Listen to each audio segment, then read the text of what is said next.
Hello दोस्तों, नमस्कार। आप सभी लोगों का स्वागत है हमारे यूट्यूब चैनल में। दोस्तों, आज हम आपके सामने एक अलग टॉपिक लेकर आए हैं। दोस्तों, आज हम उत्तराखंड राज्य संबंधी ज्ञान के बारे में डिस्कस करेंगे, यानी कि हम डिस्कस करेंगे उत्तराखंड में शिक्षा के बारे में। ओके, ये टॉपिक काफ़ी महत्वपूर्ण है क्योंकि आपका प्रवक्ता का एग्जाम है, तो उत्तराखंड में शिक्षा से रिलेटेड क्वेश्चन के आने की संभावना वहाँ पर बहुत रहेगी। ठीक है ना। तो यहाँ पर अभी हम 30 महत्वपूर्ण एमसीक्यू आपके सामने लेकर आए हैं जो कि उत्तराखंड राज्य से संबंधित हैं और इनके आने की संभावना एग्जाम में रहेगी। ओके, तो इस वीडियो को पूरा देखिएगा। तो चलिए हम वीडियो को स्टार्ट करते हैं। देखिए दोस्तों, पहला क्वेश्चन है, काफी बेसिक सा क्वेश्चन है। साक्षरता के दृष्टिकोण से उत्तराखंड को देश में कौन सा स्थान प्राप्त है। देखिए दोस्तों, ये 2011 की जो आपकी जनगणना हुई थी उसमें साक्षरता की दृष्टि से उत्तराखंड को देश में 17 यानी 17वां स्थान प्राप्त है। इसको आप ध्यान में रखेंगे कि औसत साक्षरता की दृष्टि से उत्तराखंड देश में 17वां राज्य है। ओके, और अगर आप पुरुष साक्षरता की बात करें और महिला साक्षरता की बात करें, इनके आंकड़े भी आपको ध्यान में रहने चाहिए। देखिए दोस्तों, अगर मैं बात करूं टोटल साक्षरता की तो वो है 78.8%। ओके, अभी जब तक 2021 की साक्षरता नहीं आती तब तक तो फिलहाल यही चलेगा। ठीक है ना। 78.8% अभी उत्तराखंड की साक्षरता दर है। ठीक है ना, जिसमें पुरुष की साक्षरता दर है 87.4%। ओके, और महिलाओं की जो साक्षरता दर है वो है 70%। तो ये तीन आंकड़े आपको ध्यान में रखने हैं। ठीक है ना। और इसके अलावा देखिए, अगर आप सर्वाधिक पुरुष साक्षरता की बात करेंगे तो वो जो हमारा जिला है वो है रुद्रप्रयाग। यहां पर पुरुष सर्वाधिक साक्षरता प्रतिशत के रूप में है। ओके, इसके बाद अगर न्यूनतम की बात करें तो न्यूनतम आएगा हरिद्वार। ठीक हो गया। पुरुष साक्षरता सबसे ज्यादा कहां पर है? रुद्रप्रयाग में। और न्यूनतम पुरुष साक्षरता कहां पर है? हरिद्वार में। ठीक, इसके बाद अगर महिला साक्षरता की बात करेंगे तो महिला साक्षरता सबसे ज्यादा है देहरादून में। इसको भी आप ध्यान में रखेंगे। महिला साक्षरता सबसे ज्यादा कहां पर है? देहरादून में। और सबसे कम है उत्तरकाशी में। इसको भी ध्यान में रखेंगे। ठीक है ना। तो पुरुष भी याद हो गई, महिला भी याद हो गई। आप किसकी बात कर लेते हैं? टोटल साक्षरता की बात करेंगे। ठीक है ना। तो अगर कुल साक्षरता की बात करें दोस्तों, तो सबसे ज्यादा साक्षरता वाला जो जिला है वो है दोस्तों देहरादून। ठीक है ना। मैं ओवरऑल साक्षरता की बात कर रहा हूं। सबसे ज्यादा साक्षरता वाला जिला है देहरादून और सबसे कम साक्षरता वाला जिला है उधम सिंह नगर। ठीक है ना। देहरादून की जो साक्षरता है वो है दोस्तों 84.25%। वैसे आपको ये सब चीजें याद रखने की जरूरत नहीं है, लेकिन मैं फिर भी आपको बता दे रहा हूं। और जो यूएस नगर है, उधम सिंह नगर है, उसकी है 73.10। ओके, आपको क्या क्या चीजें याद रखनी है इसमें? साक्षरता के दृष्टिकोण से उत्तराखंड का देश में कौन सा स्थान है? 17, पहले आपको ये ध्यान में रखना है। ठीक है ना। और इसके अलावा भाई, महिला साक्षरता और पुरुष साक्षरता की दृष्टि से कौन से जिले सर्वप्रथम है और कौन से लास्ट में है, इनको भी आपने ध्यान में रखना है। ठीक है ना। तो ये सब चीजें आप ध्यान में रखें। और कुल साक्षरता में कौन सा जिला पहला है और कुल साक्षरता में कौन सा जिला सबसे नीचे है, ये आप याद ध्यान में रखेंगे। आप साक्षरता के प्रतिशत को ना भी रखे ध्यान में तो चल जाएगा इनमें। ठीक है ना। तो आपने ये चीजें आपको इस क्वेश्चन में ध्यान में रखनी है। ठीक, इसके बाद बढ़ते हैं अगले क्वेश्चन की ओर। अगला क्वेश्चन है दोस्तों, राजीव गांधी नवोदय विद्यालय योजना राज्य में कब लाई गई? ठीक है ना। तो बड़ा अच्छा क्वेश्चन है दोस्तों। नवोदय विद्यालय के बारे में आई होप कि आप सभी ने सुना होगा या आप इसके बारे में जानते होंगे। देखिए, इसका उद्देश्य क्या है दोस्तों? ग्रामीण क्षेत्र के प्रतिभाशाली छात्रों को बेहतर आवासीय शिक्षा निःशुल्क प्रदान करना है। ठीक है ना। तो इसमें जो शिक्षा मिलती है वो कैसी मिलती है? फ्री में मिलती है। किसके लिए होती है? ग्रामीण क्षेत्र के जो प्रतिभाशाली छात्र हैं उनको आवास भी मिलता है, वहां रहने को भी मिलता है, और जो रहने को मिलता है, खाने को भी मिलता है, और आराम से शिक्षा भी मिलती है। वो कैसी होती है? निःशुल्क होती है। तो आप इसको ध्यान में रखेंगे। राजीव गांधी नवोदय विद्यालय योजना राज्य में कब लाई गई दोस्तों? ये लाई गई थी 2003 में। तो काफी इंपॉर्टेंट क्वेश्चन है। राजीव गांधी नवोदय विद्यालय से क्वेश्चन आने की काफी संभावना रहेगी। अब देख लेते हैं दोस्तों अगला क्वेश्चन। अभी हमने डिस्कस किया था कि भाई जनगणना 2011 के अनुसार प्रदेश की साक्षरता कितनी है। तो अभी हमने इसका दोस्तों डिस्कस किया था कि जो प्रदेश की साक्षरता है वो है 78.8%। 78.8% आपकी औसत साक्षरता इस समय पर राज्य की है। ठीक, अभी तो जनगणना 2011 के अनुसार है, अब 2021 आएगा तो आंकड़े चेंज होंगे, तो फिलहाल आपको उसका ध्यान करने की जरूरत नहीं है। अभी जो भी चीजें चलेंगी वो 2011 के अकॉर्डिंग चलेगी, ठीक। तो इसका राइट आंसर क्या है दोस्तों? Option number D.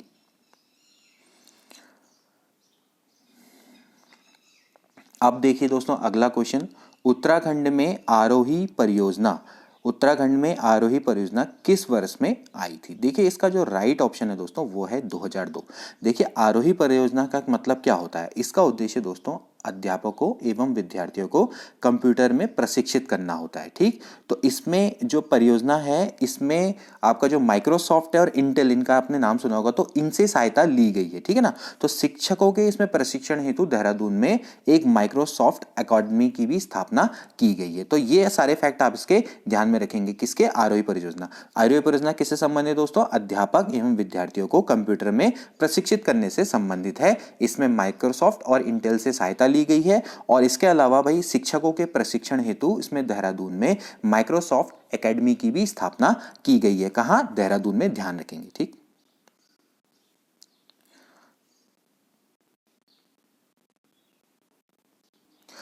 इसके बाद देखिए दोस्तों अगला क्वेश्चन काफी इंपॉर्टेंट है। राज्य में शिक्षा एवं परीक्षाओं आदि के संचालन हेतु उत्तराखंड शिक्षा एवं परीक्षा परिषद की स्थापना या इसका गठन कहाँ किया गया है? काफ़ी इंपॉर्टेंट क्वेश्चन है दोस्तों। जब आपकी मार्कशीट आती है तो जो आप अपनी अंक तालिका है वो आपकी कहाँ से निकल कर आती है दोस्तों? आप सभी को पता होगा कहाँ से आती है, रामनगर में, ठीक है ना। तो राज्य में शिक्षा एवं परीक्षाओं आदि के संचालन के लिए उत्तराखंड शिक्षा एवं परीक्षा परिषद की स्थापना दोस्तों रामनगर में की गई। रामनगर किसके अंदर आता है दोस्तों? नैनीताल के अंदर। तो हम यहाँ पर नैनीताल दिया हुआ है लेकिन आपको पर्टिकुलर प्लेस दी हुई है तो आप उसको सही लिखेंगे, ठीक है ना। तो रामनगर आपका नैनीताल के अंदर आता है, तो नैनीताल रामनगर आपको दिया हुआ है तो आप पर्टिकुलर क्या लिखेंगे? रामनगर लिखेंगे, ठीक। तो इसको आप ध्यान में रखेंगे।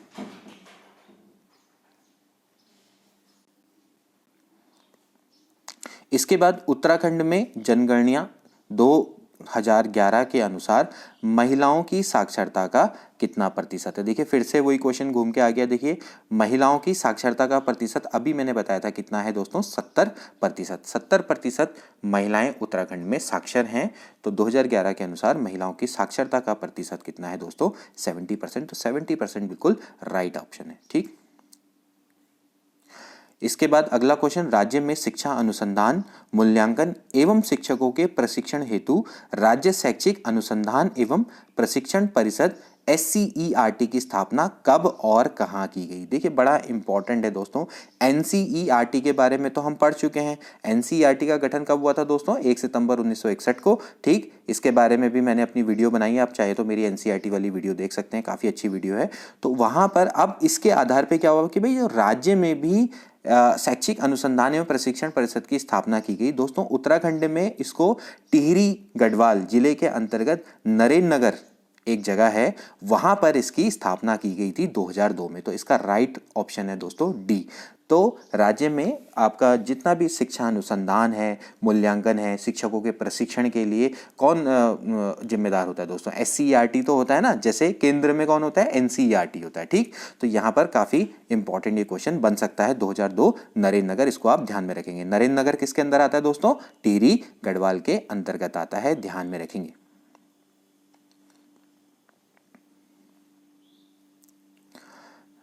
इसके बाद देखिए दोस्तों अगला क्वेश्चन है, स्कूल चलो अभियान कब शुरू किया गया? उत्तराखंड की बात चल रही है दोस्तों। तो स्कूल चलो अभियान दोस्तों 1 जुलाई 2001 से स्टार्ट हुआ था। इसका उद्देश्य क्या है दोस्तों? सभी को शिक्षा और ज्ञान है। स्कूल चलो अभियान के बारे में भी मैंने एक वीडियो बनाई है जिसमें मैंने दोस्तों भारतीय शिक्षा व्यवस्था से संबंधित महत्वपूर्ण तथ्य के नाम पर वो वीडियो है, आप उसमें देख सकते हैं। तो इसमें क्या है कि भाई जो 6 से 14 वर्ष के बच्चों का 100% नामांकन, ये इसका लक्ष्य है कि ठीक है, यानी 6 से 14 वर्ष के बच्चे 100% अपना नामांकन करवाएं, यानी वो आए, ठीक। तो स्कूल चलो अभियान 1 जुलाई 2001 को स्टार्ट हुई थी। बड़ा इंपॉर्टेंट क्वेश्चन बन सकता है, ओके। अब इसके बाद काफी इंपॉर्टेंट क्वेश्चन है, फिर से एक और क्वेश्चन आ गया, भाई माध्यमिक शिक्षा परिषद की स्थापना उत्तराखंड में कहाँ की गई? देखिए दोस्तों यहां पर आप थोड़ा कंफ्यूज मत होना। अभी जो इससे पहले हमने बात की थी कि भाई उत्तराखंड शिक्षा एवं परीक्षा परिषद, वो गठन कहाँ पर हुआ उसका? रामनगर नैनीताल में, ठीक है ना। यहाँ पर बात चल रही है माध्यमिक शिक्षा परिषद की, ठीक है ना। तो आप इसको ध्यान में रखेंगे, जो माध्यमिक शिक्षा परिषद है वो देहरादून में स्थित है, ठीक है ना, वो कहाँ पर स्थित है दोस्तों, माध्यमिक शिक्षा परिषद कहाँ पर है, देहरादून में स्थित है, ठीक है ना। जबकि रामनगर में कौन है, विद्यालय शिक्षा परिषद है, इसको ध्यान में रखेंगे, रामनगर में है विद्यालय शिक्षा परिषद और देहरादून में क्या है, माध्यमिक शिक्षा परिषद है, इसको आप ध्यान में रखेंगे, ठीक।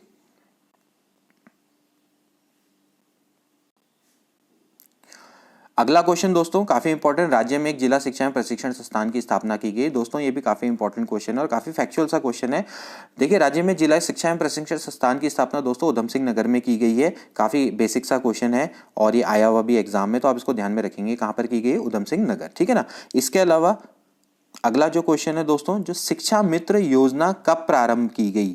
शिक्षा मित्र योजना भी काफी इंपॉर्टेंट एक योजना है, ये भी काफी एग्जाम के दृष्टि से इसके आने के भी काफी चांसेस रहेंगे दोस्तों। देखिए दोस्तों, यह उत्तराखंड में योजना 2004 में स्टार्ट की गई थी। इसका उद्देश्य क्या था भाई, जो ग्रामीण क्षेत्र में शिक्षकों की कमी को दूर करना था, ठीक। आप ध्यान में रखें कि जो ग्रामीण क्षेत्र में जो जितने भी विद्यालय हैं वहां पर शिक्षकों की कमी से जूझ रहे थे, तो उसके लिए क्या किया गया, शिक्षा मित्रों को भरा गया। तो शिक्षा मित्र कब आए, 2004 में आए, ठीक। और इसके अंतर्गत क्या है कि भाई जो प्राथमिक विद्यालय में जो शिक्षा मित्र हैं उनको 13,000 रुपए का मानदेय दिया गया था, 13,000 रुपए मानदेय पर इनको नियुक्त किया गया, ठीक। तो काफी इंपॉर्टेंट ये आपकी शिक्षा मित्र योजना है 2004 की, तो ये आ सकती है एग्जाम में, इसलिए यहां पर इसको रखा गया है, ठीक। इसके बाद देखिए दोस्तों, अगला क्वेश्चन, कस्तूरबा गांधी बालिका विद्यालय को राज्य में कब से प्रारंभ किया गया। दोस्तों काफी इंपॉर्टेंट ये योजना है। देखिए 2004 में स्टार्ट हुई थी, तो राज्य में भी 2004 में इसको स्टार्ट किया गया था। अभी हमने कस्तूरबा गांधी के बारे में पढ़ा था कि ये क्या है, जितने भी आपके पिछड़े वर्ग हैं या समाज के वंचित वर्ग हैं, तो उनकी बालिकाओं के लिए आपका ये निशुल्क आवासीय मतलब ये व्यवस्था करता है, ठीक है ना। तो विद्यालय की आवासीय विद्यालय की व्यवस्था करता है, यानी कि जितने भी SC ST OBC की जो बालिकाएं हैं उनको यहाँ पर निशुल्क व आवासीय शिक्षा मिलती है, मतलब वहाँ पर वो रह भी सकते हैं आराम से, ठीक है ना।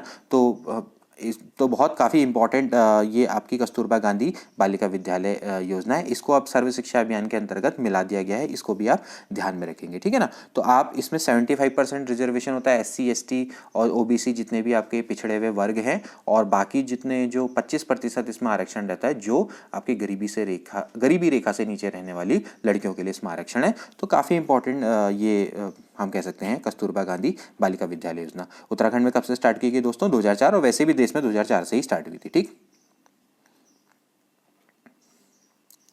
ओके, इसके बाद अगला क्वेश्चन है दोस्तों, निम्न पर आपको विचार करना है, रुद्रप्रयाग, उधम सिंह नगर, बागेश्वर, चंपावत। अब लघु जिला शिक्षा प्रशिक्षण संस्थान कार्यक्रम संचालित जिलों के नाम आपको बताने हैं, ठीक। देखिए लघु जिला शिक्षा प्रशिक्षण संस्थान वो वहां खुलेगा जो जिले आपके क्या होंगे, छोटे होंगे, लघु होंगे, ठीक। तो भाई छोटे जिले कौन कौन से हैं आपको पता ही है, कौन है, रुद्रप्रयाग, दूसरा है आपका बागेश्वर, ठीक है ना, और तीसरा है आपका क्या, चंपावत, ठीक। तो ये 3 जो जिले हैं, ठीक, अगर आप देखा जाए तो ये काफी छोट, सबसे 3 मतलब लोएस्ट जिलों में से आएंगे जो क्षेत्रफल के आधार पे, तो रुद्रप्रयाग, बागेश्वर और चंपावत, ठीक। तो इन जिलों में इसकी स्थापना की गई, तो ऑप्शन क्या बनेगा, ACD। तो ACD है यहाँ पर कहीं, यहाँ है बिल्कुल, तो ACD आपका इसका राइट आंसर है, ठीक। तो लघु जिला शिक्षा प्रशिक्षण संस्थान कार्यक्रम ये यहाँ चलाया गया, रुद्रप्रयाग, बागेश्वर और चंपावत, ध्यान में रहेंगे।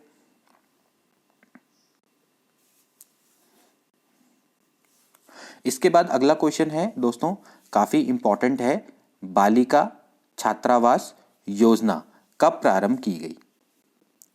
तो देखिए दोस्तों, इसका आपके सामने ऑप्शन दिए हुए हैं 2008, 2009, 2009, 2010, 2011, 12, 2012, 13। देखिए दोस्तों, इसका जो राइट ऑप्शन है वो है 2012, 13। देखिए दोस्तों, प्रदेश में जो भी शैक्षिक रूप से पिछड़े हुए 19 विकास खंड हैं, ठीक है ना, ध्यान रखिएगा, 19 विकास खंड में माध्यमिक स्तर पे बालिका छात्रावास योजना संचालित की गई है, ठीक है ना। तो भाई ये बड़ी इंपॉर्टेंट है। तो इसमें क्या क्या किया जाता है भाई, जो आपके जो 19 जो विकास खंड हैं शैक्षिक रूप से पिछड़े हुए हैं, वहां पर माध्यमिक स्तर पर, ध्यान रहे कहां पर, माध्यमिक स्तर पे बालिका छात्रावास योजना संचालित की जा रही है, यानी बालिकाओं को यहाँ पर छात्रावास की सुविधा उपलब्ध की जा रही है, साथ में विद्यालय तो निःशुल्क है ही, ठीक।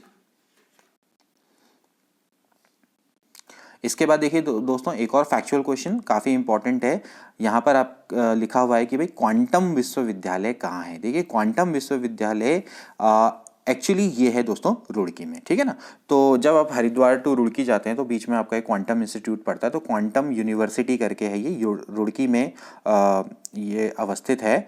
और ये इसका जो 2017 में दोस्तों ये एस्टेब्लिश हुआ था। ठीक, तो 2017 में इसको मतलब एक तरीके से उत्तराखंड में हम कह सकते हैं यूनिवर्सिटी का दर्जा मिल गया। तो क्वांटम विश्वविद्यालय क्या है 2017 में, तो काफ़ी इंपॉर्टेंट है, ये आ सकता है क्वांटम विश्वविद्यालय। ठीक, ओके, इसके बाद एक और काफ़ी इंपॉर्टेंट क्वेश्चन जो कि काफ़ी हम कह सकते हैं कि अद्यतन में आ जाता है, अभी करंट अफेयर में भी इसको आने के इसके चांसेस हैं, और वैसे भी इसके मुझे लगता है कि काफ़ी चांसेस रहेंगे उत्तराखंड प्रवक्ता स्क्रीनिंग में। देखिए, वर्चुअल क्लास कार्यक्रम राज्य में कब से प्रारंभ किया गया, काफ़ी इंपॉर्टेंट है, ये है 2019। ठीक है ना, तो विद्यालय में कक्षा 9 से 12 तक के लिए जैसे आपका फिजिक्स है, केमिस्ट्री है और गणित है या जीव विज्ञान है और जैसे अंग्रेजी है, इसका पाठ्य पठन वर्चुअल क्लास द्वारा प्रारंभ किया गया है। ठीक है ना, तो वर्चुअल क्लास काफ़ी इंपॉर्टेंट है आजकल, वैसे भी कोरोना के टाइम पे तो ये ज़्यादा हिट हुई है वर्चुअल क्लास, तो इसको आप ध्यान में रखेंगे कि वर्चुअल क्लास जो कार्यक्रम है राज्य में 2019 से स्टार्ट हुआ था, कक्षा 9 से 12 तक के लिए। फिजिक्स केमिस्ट्री, फिजिक्स हो गया, केमिस्ट्री हो गया, मैथ्स, बायोलॉजी और इंग्लिश है, उसके पाठन के लिए इसको स्टार्ट किया गया था, तो बहुत इंपॉर्टेंट है। ठीक है ना, अगला बढ़ते हैं। इसके बाद देखिए दोस्तों, अगला काफी बेसिक सा क्वेश्चन है, हिमगिरी नव विद्यालय कहाँ स्थित है। तो देखिए दोस्तों, इसका राइट ऑप्शन है देहरादून।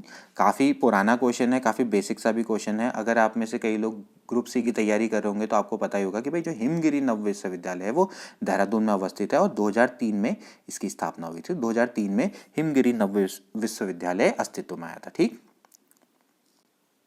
इसके बाद देखिए दोस्तों, अगला क्वेश्चन, राज्य में विद्यालय शिक्षा परिषद कहाँ स्थित है। अभी हमने इसके बारे में डिस्कस किया कि देखिए माध्यमिक शिक्षा परिषद है देहरादून में, विद्यालय शिक्षा परिषद कहाँ पर है, रामनगर में, तो रामनगर इसका राइट आंसर है। ठीक, ओके, इसके बाद देखिए दोस्तों, अगला क्वेश्चन है, उत्तराखंड में उच्च शिक्षा निदेशालय की स्थापना कहाँ पर की गई है। देखिए दोस्तों, उच्च शिक्षा के प्रशासन के लिए उच्च शिक्षा निदेशालय की स्थापना दोस्तों कहाँ पर की गई है, हल्द्वानी में, हल्द्वानी नैनीताल में उच्च शिक्षा निदेशालय की स्थापना की गई है। काफ़ी इंपॉर्टेंट क्वेश्चन है दोस्तों, ये आ सकता है। ठीक, तो उच्च शिक्षा निदेशालय कहाँ पर है दोस्तों, हल्द्वानी नैनीताल में।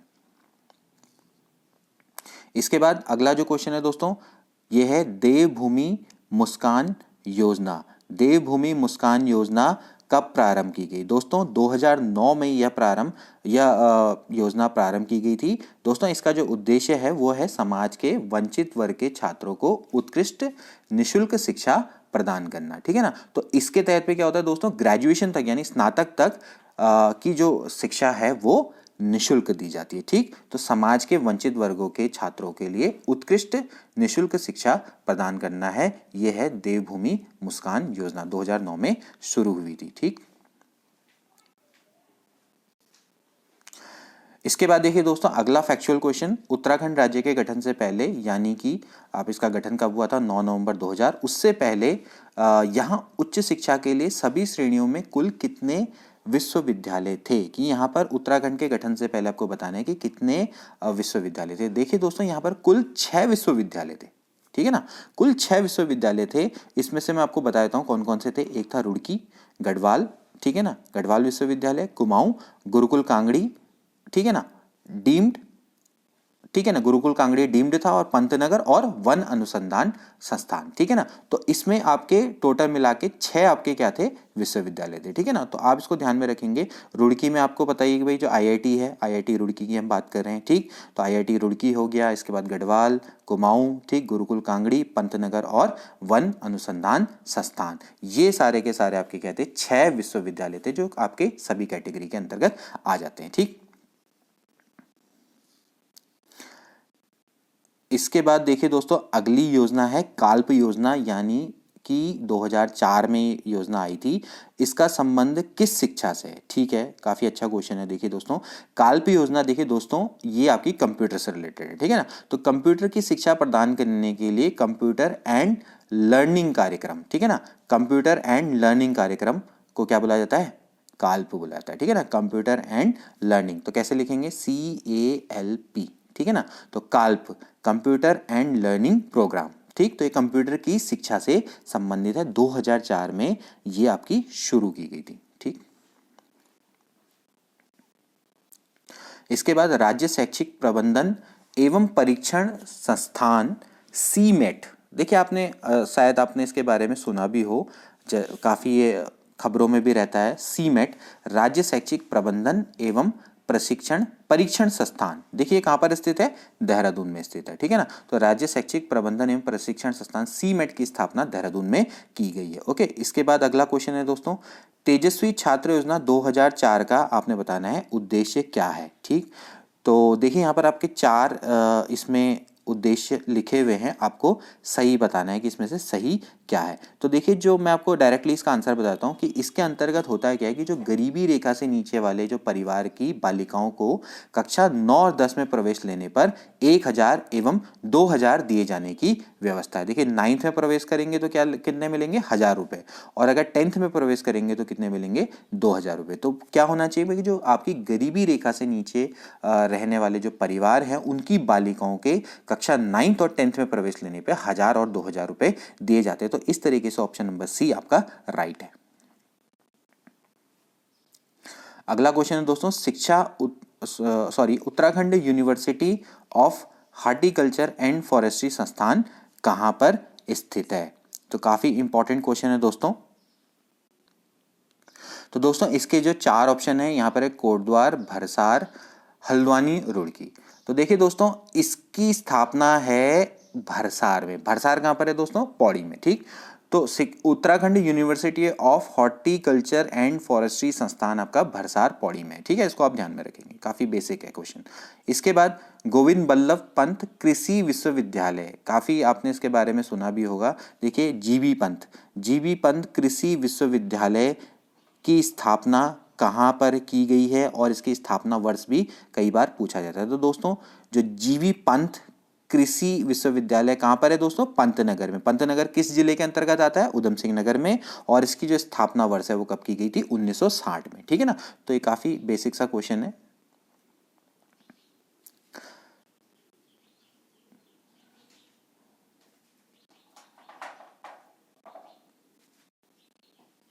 इसके बाद अगला क्वेश्चन, हिमालय इंस्टीट्यूट मेडिकल विश्वविद्यालय, हिमालयन मेडिकल इंस्टीट्यूट विश्वविद्यालय की आपको बताना है कि स्थापना कहाँ पर की गई है। दोस्तों काफ़ी सिंपल सा क्वेश्चन है, कहाँ पर की गई है, जॉली ग्रांट देहरादून में। ठीक है ना, तो हिमालयन इंस्टीट्यूट ऑफ मेडिकल विश्वविद्यालय कब की गई थी, 1996 में। इसको भी आप ध्यान में रखेंगे, ठीक है ना।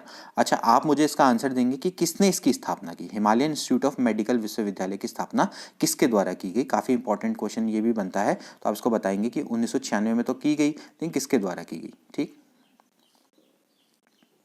ओके। इसके बाद काफी अच्छा क्वेश्चन है, देखिए ट्रामा सेंटर की स्थापना कहां की गई है। देखिए दोस्तों केंद्र सरकार द्वारा अखिल भारतीय आयुर्विज्ञान संस्थान की स्थापना दोस्तों फरवरी 2004 में ऋषिकेश में की गई थी। ओके, और इसने फरवरी 2014 से कार्य करना स्टार्ट अपना कर दिया था, काम करना। ठीक है ना, तो इस संस्थान के साथ ही क्या हुआ कि भाई जो गोपेश्वर है उसमें भी एक ट्रामा सेंटर की स्थापना की गई थी। तो इसका जो राइट ऑप्शन है वो दोस्तों क्या है, गोपेश्वर चमोली में ट्रामा सेंटर की स्थापना की गई थी। काफी इंपॉर्टेंट क्वेश्चन है। इसके बाद देखिए दोस्तों अगला क्वेश्चन है, रास बिहारी बोस सुबहरी विश्वविद्यालय 2016 ये कहां पर स्थापित किया। देखिए दोस्तों इसका जो राइट आंसर है वो है चकराता देहरादून। देखिए चकराता देहरादून में रास बिहारी बोस सुबहरी विश्वविद्यालय 2016 में स्थापित किया गया, इसको भी आप ध्यान में रखेंगे।